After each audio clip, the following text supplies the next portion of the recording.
పోతామా లేకపోతే బయటికి రాగలుగుతామా ఇలాంటి పరిస్థితి ఉంటుంది ఒక తొక్కిసలాట జరిగినప్పుడు. ఒక్కొక్కసారి ప్రాణాలు పోతాయి, కొంతమంది ఏమో శాశ్వతంగా అంగవైకల్యం లాంటి పరిస్థితికి వెళ్ళిపోవచ్చు, లేదా కొన్ని సంవత్సరాల పాటు వెంటిలేటర్ పై ఉండాల్సిన పరిస్థితి కూడా వస్తుంది. ఇదంతా ఎందుకు మాట్లాడుతున్నానంటే 2019-24 సంవత్సరం మధ్య ఇటువంటి ఆంధ్రప్రదేశ్ రాష్ట్రానికి గత ప్రభుత్వం చేసినటువంటి నిర్ణయాలతో ఆర్థికంగా ఇటువంటి తొక్కిసలాట జరిగిందా, ఇటువంటి స్టాంపెడ్ లాంటి పరిస్థితులే ఆంధ్రప్రదేశ్ రాష్ట్రం పూర్తిగా ఆర్థికంగా ఎదుర్కొందా అంటే అవుననే సమాధానమే వినిపిస్తోంది. ఎందుకంటే నేను ఏపీ సీఎం చంద్రబాబు నాయుడు గారు, ముఖ్యమంత్రి గారు పూర్తి స్థాయిలో వైసీపీ ప్రభుత్వం ఎలా నాశనం చేసింది, అలాగే ప్రజలు తమ ప్రభుత్వంపై అలాగే పథకాలకి సంబంధించి ఇలా రకరకాల అంశాలపై కూడా నిర్వహించినటువంటి పల్స్, అలాగే వీళ్ళన్నిటిపై ఏమనుకుంటున్నారో ప్రజాభిప్రాయం కూడా ఐవీఆర్ఎస్ కాల్స్ ద్వారా సేకరించిన వివరాలతో పాటు రాష్ట్రం ఆర్థికంగా ఎటువంటి దిగజారుడు పరిస్థితిలో ఉంది, ఆరోగ్యం ఎంత దిగజారిపోతే మనిషి ఎలా పడిపోతుందో ఆరోగ్య పరిస్థితి, రాష్ట్రం కూడా అనారోగ్యం పాలైందని చెప్పి నీతి ఆయోగ్ ఇచ్చినటువంటి నివేదిక ఆధారంగా అనేక విషయాల్ని ప్రజల ముందు సాక్ష్యాలతో సహా ప్రజల ముందు ఉంచారు. ఇందులో ప్రధానంగా కూడా ఆయన చెప్పింది ఏమిటి అంటే, నీతి ఆయోగ్ గతంలో ముఖ్యమంత్రి గారు ప్రతిపక్షంలో ఉన్నప్పుడు పదే పదే కొన్ని విషయాలు చెప్తూ వచ్చారు. ఇలాగా పథకాలు ఇచ్చుకుంటూ వెళ్ళిపోతే పరిస్థితి చాలా దారుణంగా ఉంటుంది, రేపొద్దున అప్పు పుట్టే పరిస్థితి లేదు, అప్పు పుట్టదు, రేపొద్దున ఏం చేయాలన్నా కూడా అభివృద్ధి కార్యక్రమాలు చేయాలన్నా అయ్యే పరిస్థితి కాదు, ఒక 5 రూపాయలు ఇచ్చి 10 రూపాయలు దోచేసుకుంటున్నారు, కానీ వాళ్ళని ఆర్థిక పరిస్థితి ఆర్థిక స్థితి నుంచి మెరుగుపరిచే పరిస్థితి కనిపించే స్థితి లేదని ప్రతిపక్షంలో ఉన్నప్పుడు ఆర్థిక రంగానికి సంబంధించి పదే పదే ప్రజల ముందుంచినటువంటి అంశాలన్నింటినీ కూడా నీతి ఆయోగ్ నివేదికలో పొందుపరిచింది. సేమ్ ముఖ్యమంత్రి గారు ప్రతిపక్షంలో ఉన్నప్పుడు చెప్పినటువంటి అంశాలనే కళ్ల ముందుంచారు. ఈ నేపథ్యంలో నీతి ఆయోగ్ నివేదిక ప్రకారం రాష్ట్రానికి 17వ ర్యాంక్ వచ్చింది. అంటే మొత్తం 18 రాష్ట్రాలకు సంబంధించిన దాంట్లో పంజాబ్ 18వ ప్లేస్లో ఉంటే 17వ ర్యాంక్ ఆంధ్రప్రదేశ్ రాష్ట్రానికి వచ్చింది. ఫిజికల్ హెల్త్ ఇండెక్స్ చివరి స్థానంలో ఉంది. అలాగే వృద్ధి రేటు పడిపోయిందని కూడా ముఖ్యమంత్రి గారు చెప్పారు, అంటే అప్పు పుట్టే పరిస్థితి లేదు.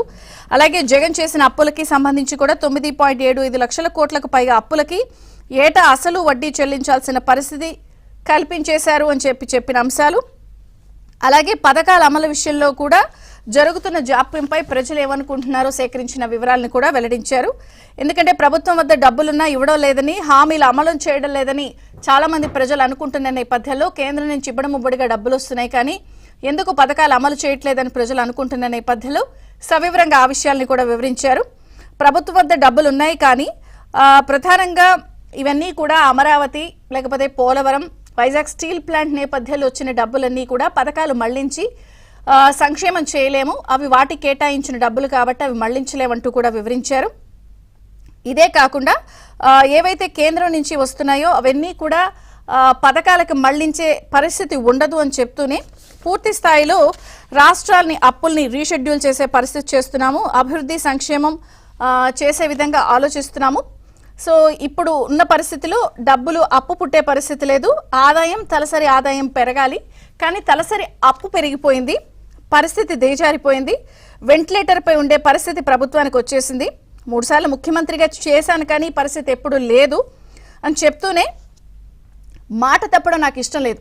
ఏదైతే పథకాలకు సంబంధించి తల్లికి వందనం లేకపోతే ఇచ్చిన హామీలు ఫ్రీ బస్ కానీ ఇలా అనేక అంశాలు, అన్నదాత సుఖీభవ, ఈ పథకాలన్నీ కూడా ఎలాగైనా సరే తల తాకట్టు పెట్టైనా చేసి తీరుతాను, కానీ ఇప్పుడున్న పరిస్థితిలో చాలా ఆర్థికంగా దిగజారిపోయింది పరిస్థితి, కొంచెం తేరుకోగానే తల్లికి వందనం, అన్నదాత సుఖీభవ పథకాలు ఇస్తానని చెప్పారు. ఇదంతా కూడా చిన్నాభిన్నమైందని చెప్తూనే పూర్తి స్థాయిలో ఈ ఒక రకంగా మేము నలిగిపోతున్నాము ప్రజలకి, బట్ వాళ్ళ అభిప్రాయం ప్రకారమే మేము చేస్తాము, పథకాలపై లబ్ధిదారుల మాట ఫైనల్, పాలనపై ప్రజల్ని కూడా నేరుగా అడిగి తెలుసుకున్నామని చెప్తూనే ఎంతమేర సంతృప్తిగా ఉన్నారు, ఎంతమేర అసంతృప్తిగా ఉన్నారనే విషయాల్ని కూడా అధికారుల ద్వారా కాల్స్ ద్వారా సేకరించారు. సో గుడిలో, బడిలో, మాల్స్లో, కూడళ్లలో, రకరకాల ప్రాంతాల్లో, ప్రదేశాల్లో ఐవీఆర్ఎస్ కాల్స్ ద్వారా అలాగే ప్రజాభిప్రాయాన్ని సేకరించారు. శాఖల వారీగా ప్రజల్లో ఉన్న సంతృప్తి స్థాయి ఎంత, అసంతృప్తి స్థాయి ఎంత సర్వే నిర్వహించారు. అలాగే ఎల్లుండి నుంచి వాట్సాప్ పరిపాలన, ఆర్టీఎస్ సమీక్ష ద్వారా ఈ వివరాలన్నీ కూడా ప్రజల ముందు ఉంచారు.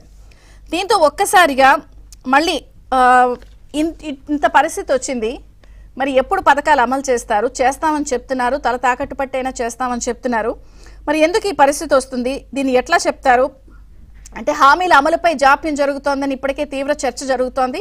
మరి ముఖ్యమంత్రి గారు చెప్పిన అంశాలన్నిటి విషయాల్లో ప్రజలు మరి ఆగుతారా, లేకపోతే దీన్ని ఎలా చూస్తున్నారు?